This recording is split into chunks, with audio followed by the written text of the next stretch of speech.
Те ме връщат. Те да ме връщат млади момичета, като пеят тази Муме Петрано. И Смита Стойчева си пел. Да, не те лъжа. Аз бях на 20 и няколко години. Тя убавица ли беше? Много уважена беше и много засмяна. Знаеш ли откъде е тя? От Търново тук. Много село Търново. Търновско, да. От Обединение. Обединение. Тях почна сам и с Пилито, дето ги имитира. Да. Лалка Павлова, Гюрга Пенджурова, тя дойде с нас и почнаме на група наша песен. Обаче Масалев ще каже, Марине, аз съм много, обаче не ми каже в друга група, Марине. Не ми таман те. Само че не ми рекали с капета майсконе.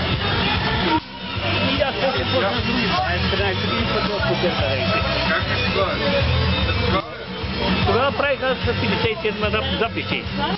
Да, знам. Царче Миловайно, Пуста Пена на Муме Петрано, що се ме родила, мама на Стефан Думач. И други правих. Там на Пловдив правих. Там на Загора правих.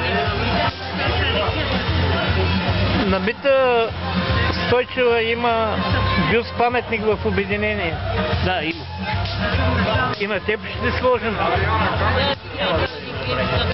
Правилно юбилей тук през миналата година.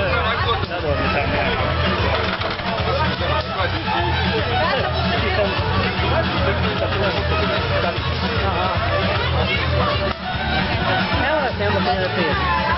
Те всички от Обединение са убави, да ти кажа. Много еврото там.